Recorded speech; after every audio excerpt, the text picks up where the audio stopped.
anatológica todo tengo que evaluar. Y comparar los dos lados. Siempre que evalúo un par craneal, tengo que evaluar el otro par craneal. Y se comparan sus funciones. Siguiente. Manifestación clínica. Tengo que describir cuál nervio es lo que yo encuentro que su función está alterada. Obviamente cuando digo cuál tiene que ser el par craneal y si es derecho o si es izquierdo. Muy importante eso. ¿Qué compromiso tiene? O sea, ¿qué nervio, de qué lado y qué función está alterada? Por ejemplo, nervio óptico derecho y digo ceguera. Siguiente. Otra de las utilidades de los pares craneales, y aquí es lo que tendrían que acordarse del sexto par. ¿Para qué también me ayuda la evaluación de los pares craneales? Cuando yo evalúo a un paciente semiológicamente,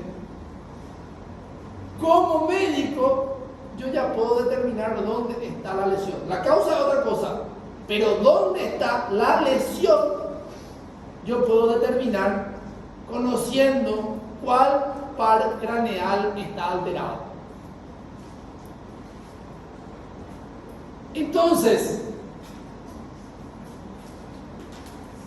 si una persona tiene lesión del primer par craneal, el problema va a estar en el nervio o en el núcleo o en el lugar donde sale ese nervio.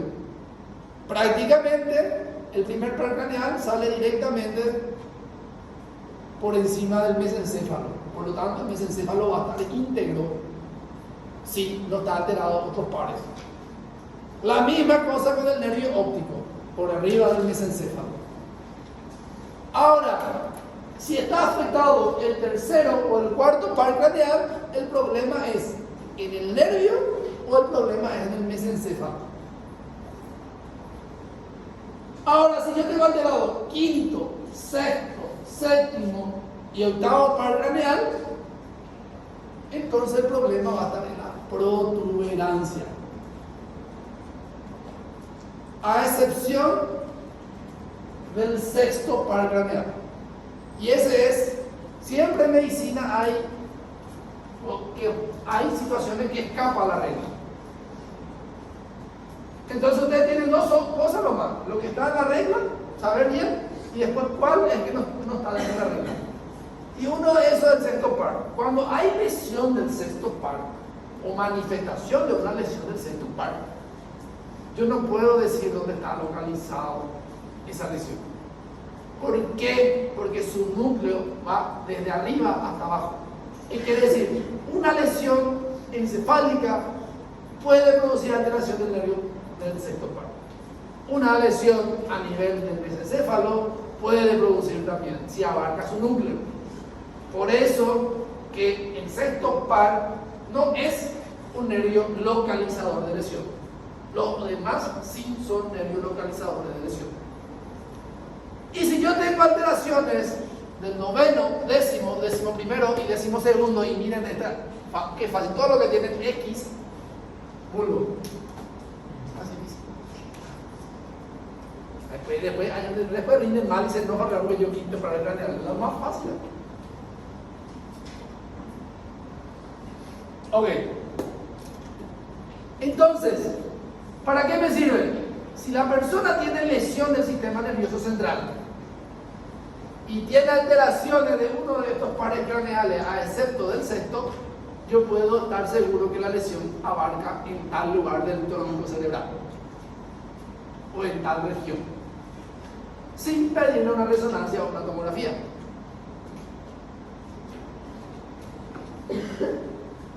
Ok, siguiente. Vamos a empezar entonces a hablar del primer par craneal.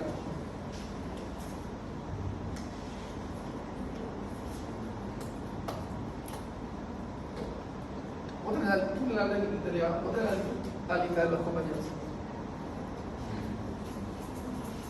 ¿Tenés o no tenés? Buscamos. Del 1 al 10. Del 1 al 10. Elegí un número del 1 al 10. 10. ¿Quién tener el número 10?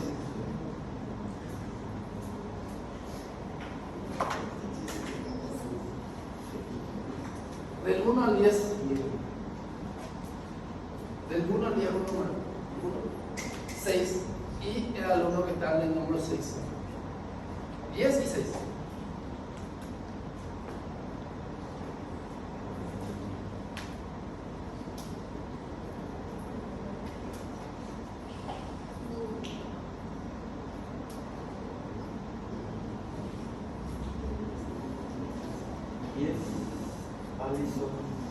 Alison, ¿está Alison? Alison, ausente. ¿El 6?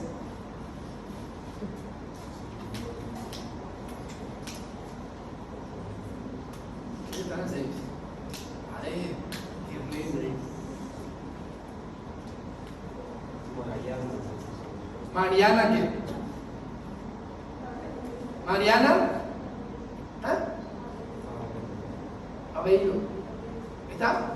No está Mariana, ausente, que no sé qué. Bueno, un número del 1 al 10 sí que está 6 ni 10. Número 1. Kenzo. Adelante con una silla acá. Kenzo va a ser el paciente. Otro número. Del 2 al 9 sin que sea el 6. 4. Lucas Kaiki, el más mentiroso de la clase. ¿Está Lucas? ¿No está Lucas? ¿No? Ausente otra vez. Siguiente. Otro número. Del 2 al 9 sin que sea el 6 ni el 4. 7.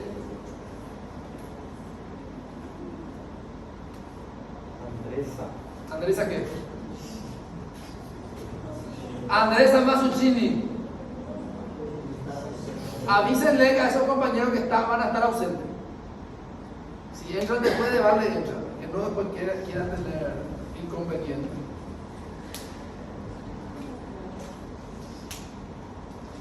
No está. Visto que está jorobando por allá. Bueno, ya saben ya que examen va a estar medio complicado. Bueno, del 2 al 9 sin que sea el 4, el 6 ni el 7. Otro número. 5. Jefferson.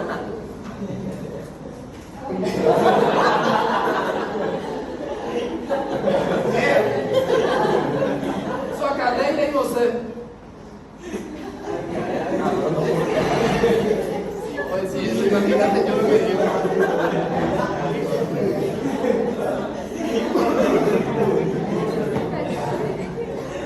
Bueno, nervio olfatorio.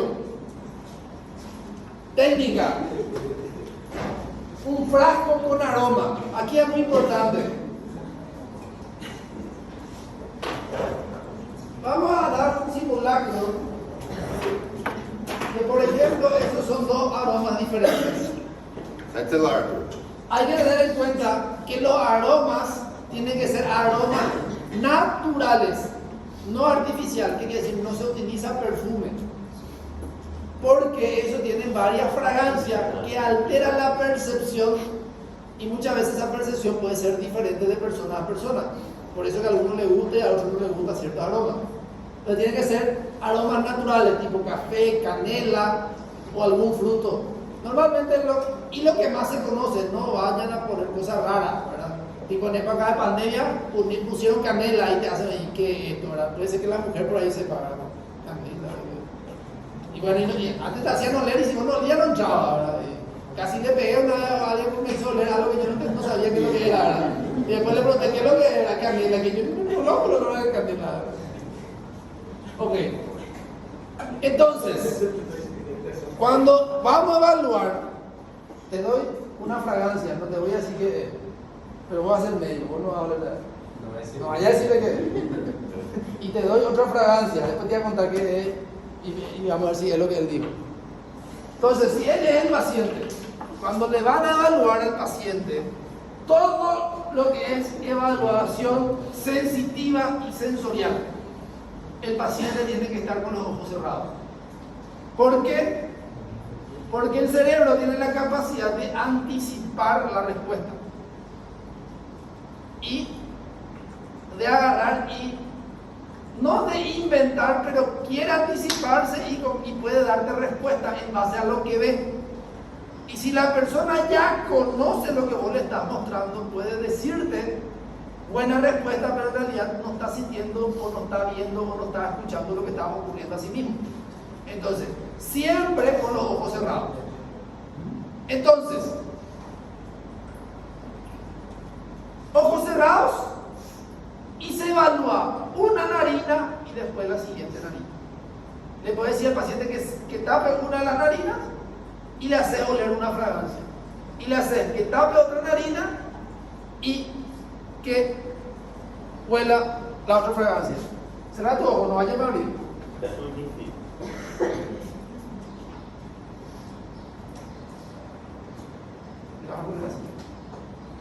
¿Sí? Sí, pero decirle que cierre uno de su nariz. Sí. Bueno, paren ahí. Una cena medio romántica para decir ahí. Ponete frente al paciente. Yo sé que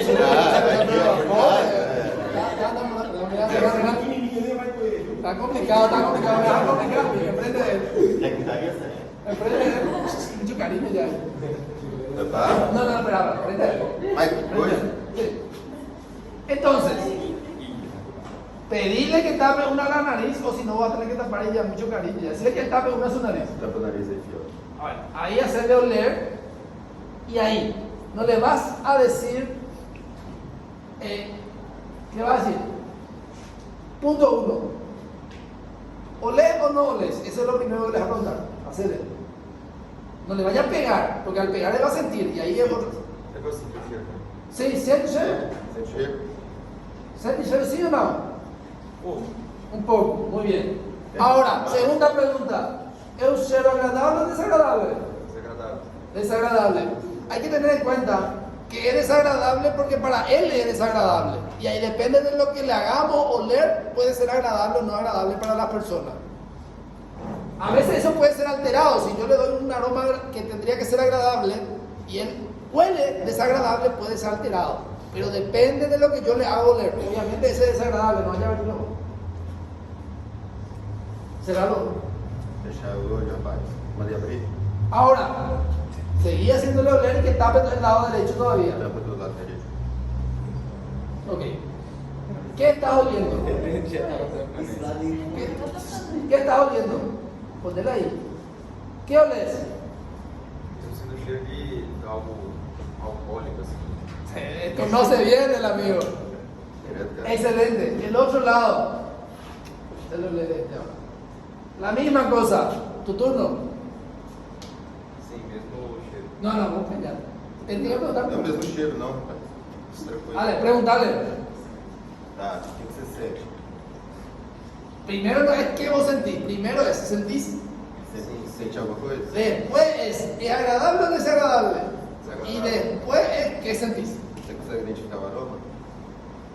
¿A qué revalida? Ese es el paso. Primero Eu sinto o cheiro da tinta da caneta só. É porque se você é o caramelo. Ok, gracias. O cheiro da caneta não. Bueno, esa es la forma bien sencilla de evaluar olfacción. Tomen asiento. Gracias. Ganhamos um ponto? Sí, es que aciertan en la pregunta del examen. Uma pergunta, doutor? Y puede ser. En el final, en el parcial. Final. Ok. Entonces, de esa forma es lo que se evalúa el primer par craneal. Siguiente. Es el nervio de la olfacción, es un nervio sensorial. Siguiente. Cuando está alterado, yo puedo tener que el paciente huela bien, que es decir, olfacción conservada, o el paciente puede oler mal. El paciente puede decir que huele menos de un lado que del otro, ¿sí? A veces el paciente se puede percatar de que está oliendo menos. Y a veces los dos lados puede ser que está oliendo menos. O a veces es solo un lado, y eso es lo que yo tengo que determinar. La olfacción, realmente, raramente el médico te evalúa si vos no hablas sobre ese problema de la olfacción. Porque la persona se da cuenta que está oliendo menos. Entonces, es muy dirigido. Cuando la persona tiene algún síntoma de la olfacción, ahí lo vamos a evaluar. Por eso van a ver que no todo evalúa, porque es fácil, pero la oler no oler. Tener problemas para la olfacción, sí, y ahí le evalúa. Entonces, puede no oler nada, puede oler poco, y eso se llama hiposmia. Puede no oler nada, y eso se llama anosmia. Y si la persona, por eso era importante, está oliendo sí, ¿qué está oliendo? ¿Es agradable o desagradable? Desagradable. Ahí la pregunta, ¿qué está oliendo? Y no creo que a nadie le sea agradable oler un bolígrafo, puede ser, ¿verdad? Entonces se entiende. Ahora, si él me dice que es agradable y me dijo incluso que es otra cosa que no es esto, entonces podemos hablar de cacosmia. Cuando es desagradable y tendría que ser agradable. A la alteración de la olfacción, que no sea hiposmia ni anosmia, a la percepción alterada de la olfacción se le llama parosmia. Entonces, si él me dice que es muy agradable y es una sensación desagradable, él tiene una parosmia. Ahora, la misma cosa, tiene una parosmia si él le doy una fragancia agradable y para él es desagradable. Esa sensación se llama cacosmia. ¿Por qué es importante el término de cacosmia? Porque es la parosmia más frecuente.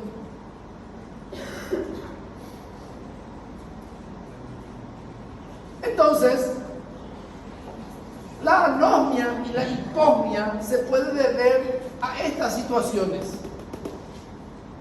por una rinitis, por un traumatismo craneoencefálico, porque se acuerdan que las fibras pasan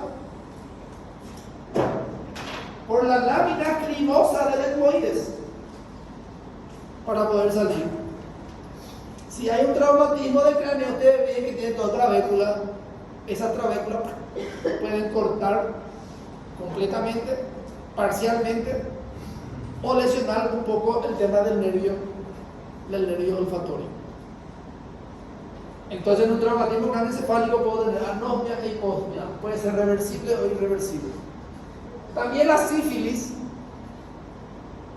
los tumores que se alojan a estos niveles, acuérdense, miren la silla turca, la cerca, donde está la hipófisis. Entonces puede de repente comprimir. Adrián, ¿cómo estamos?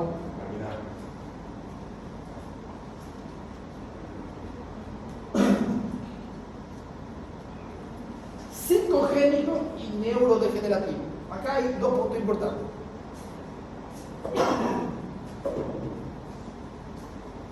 Como médico general, e incluso yo como neurólogo, este diagnóstico tiene que ser de descarte. Nunca puedo decir, grábense eso, nunca puedo decir como la primera causa que sea psicogénica. Primero tengo que descartar todas estas alteraciones para decir que es psicogénica. E incluso alteraciones neurodegenerativas. ¿Qué es psicogénica? Que el paciente tiene un trastorno de la función mental, que su manifestación es trastorno de la olfacción. ¿Sí? Entonces, descartando todas las causas, ahí recién puedo pensar en psicogénica y le envío al psiquiatra para que apoye mi diagnóstico o mi hipótesis diagnóstica. que salga del psiquiatra porque es de su especialidad. Si el especialista ya se equivocó, cualquiera se puede equivocar, ¿verdad? Ahora, si yo me equivoco y no le envían que tienen que solucionar, ahí está medio grave la situación. Entonces, ustedes pueden poner su hipótesis diagnóstica, envíenla al psiquiatra. Pero una vez habido descartado todo esto, porque si no le tratamos, va a continuar con su problema y le puede estar dando antipsicóticos toda la vida. Y los antipsicóticos tienen muchas complicaciones y se dan sin tener razón del por qué. O puede estar teniendo un traumatismo, puede haberse secuela de traumatismo, eso es mucho más fácil porque hay antecedentes. Pero puede ser una sífilis y eso no tratado puede llevar a la muerte. O puede haber un tumor ahí creciendo. Entonces, si bien la evaluación es sencilla, las complicaciones de su alteración pueden ser graves. Neurodegenerativa. Normalmente, los pacientes con Parkinson o alguna demencia neurodegenerativa a veces puede venir a consultar por trastorno de la olfacción. Y a veces el primer síntoma, ¿qué voy a hacer? Y actualmente nada.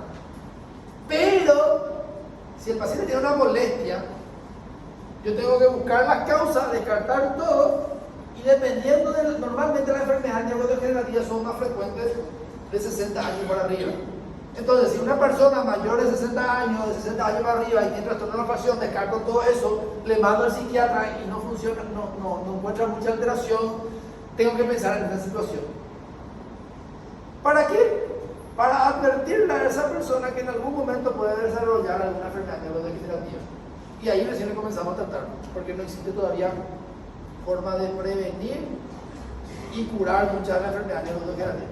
Si bien la demencia tiene forma de prevenir con algunas situaciones de buen hábito de vida, si ya se manifestó es muy difícil de retroceder atrás. Pero podemos de repente ya comenzar a hacer algunas medidas de prevención secundaria, prepararle por si aparezca. Extrañaba eso. O que acontecia com pessoas envolventes que vai consertar naquele fato de olfato? Tiene tres mecanismos que supuesto. Proceso inflamatorio que provoca lesión de la vía o proceso inflamatorio que afecte a la región del uncus del temporal. La región de la olfacción primaria a nivel del uncus del temporal. Entonces, puede ser que sea el nervio o puede ser que el mismo cerebro estuvo afectado y entonces por eso tiene alteración de la olfacción. Cuando es el nervio es muy fácil que se recupere, cuando es el uncus es más difícil que se recupere. Por eso, el proceso inflamatorio de la vía olfatoria. No, todas las alteraciones, si alguien alguna vez tuvo el cuadro gripal, a veces hay personas que tienen alteración de la olfacción. No solo el COVID produce eso, puede producir solo que el COVID en ese entonces era muy neurotrópico, es que si es muy afín de afectar el nervio, desde el punto de vista inflamatorio. ¿Por qué motivo? Y nadie explicó bien por qué. Y si nadie explicó bien, yo sé quién soy yo para tratar de explicar. Se estudió mucho y nadie explicó muy bien. Hay tres teorías y que mientras hay teoría, vamos a esperar que por ahí puede ser tu material de investigación, pero más adelante. Mi capacidad formativa hasta ahí no vamos. Ok, pero eso, por eso el COVID produjo anosmia o hiposmia. Y esto lleva también a una alteración del gusto.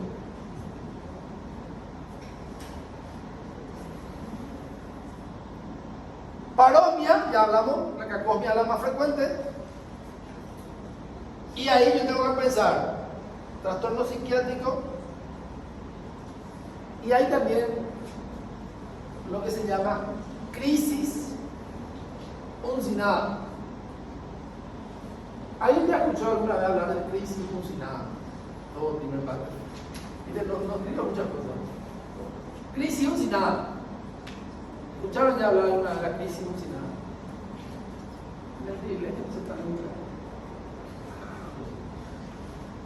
Hay personas que desarrollan crisis epilépticas que no se manifiesta con convulsiones tónico-clónicas, sino que comienzan a oler aromas que no existen.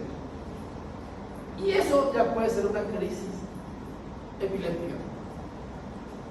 Y esa crisis epiléptica se origina en el lóbulo temporal, que es donde se encuentra la olfacción.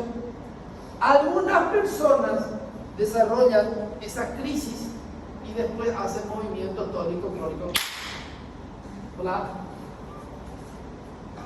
Fuerza. Después hacen movimientos tónico-clónicos y pérdida de conocimiento. ¿Qué pasa? Hubo una alteración de la conducción nerviosa a nivel temporal y eso se generalizó a todo el organismo. Anteriormente a esa sensación de que me avisa que voy a convulsionar se le llamaba auras. Tipo, me está avisando que voy a convulsionar. Hoy en día se sabe que el paciente ya está convulsionando, pero no es tónico-clónica, sino es sensorial. ¿Me entienden? Entonces, a eso, hoy en día, a las crisis uncinadas se le llama crisis focales. Sí, en algún momento podemos, no está dentro del programa usted porque es muy largo, en realidad. Professor, Sí. a anosmia que é causada pelo Covid-19, ela é um dano do vírus aos neurônios sensitivos do nervo focal? Puede ser por daño del axón, puede ser daño de la neurona sensitiva olfatoria. Acuérdense que la primera neurona sensitiva de la olfacción está en la nariz. Envía una fibra que va a la región del cúmulo temporal. Entonces puede ser en las dos neuronas o puede ser en los axones. Proceso inflamatorio en los dos axones o en las dos neuronas, en uno de los dos puede ocurrir. Y hay tres mecanismos ahí que no vale mucho la pena discutir mucho porque vamos a hablar de mecanismo y todavía ninguno está muy... Probablemente sean los tres mismos. Entonces, esa es la crisis uncinada. Siguiente. Quando a pessoa sentiu som de alguma coisa, ou falar de uma forma, por exemplo, o barulho de acolheu, você não está vendo na perna, mas ouviu o som, você lembra do cheiro, está vendo? No, no, no. Acá lo que el compañero está preguntando es un poquito más complejo. Tipo, vos escuchás un ruido y te hace recordar de un aroma. Acuérdense, a veces eso es memoria y está dentro del sistema integrativo del sistema nervioso. Y el olor se encuentra a nivel de la región temporal y del hipocampo. La región temporal hipocampal se encarga de nuestra memoria. Entonces, cuando escuchamos algo y ese algo me hace acordar de un aroma agradable o desagradable, yo puedo sentir otra vez ese momento, porque forma parte de la memoria. Eso no es una crisis uncinada. Una crisis uncinada es tipo, no hay nada y no hay nada que me haga acordar y ahí comienzo a oler algo que no existe. ¿Se entiende? Por eso su pregunta está muy bien formulada. ¿Entendieron? A diferencia que él escucha algo, le hace acordar de algo y es como si igual que le está oliendo. Eso no es una crisis uncinada. Una pregunta esa. Así lo que hago. Ya tengo otra cosa. ¿Quién es de casa ya? ¿Quién es de casa ya? ¿Quién es de casa ya? Cuando yo me estaba emocionando, mamá, nervio óptimo, hacia algo. Bien largo, mamá, nervio. Bueno, de casa 15 minutos después vengan con todo.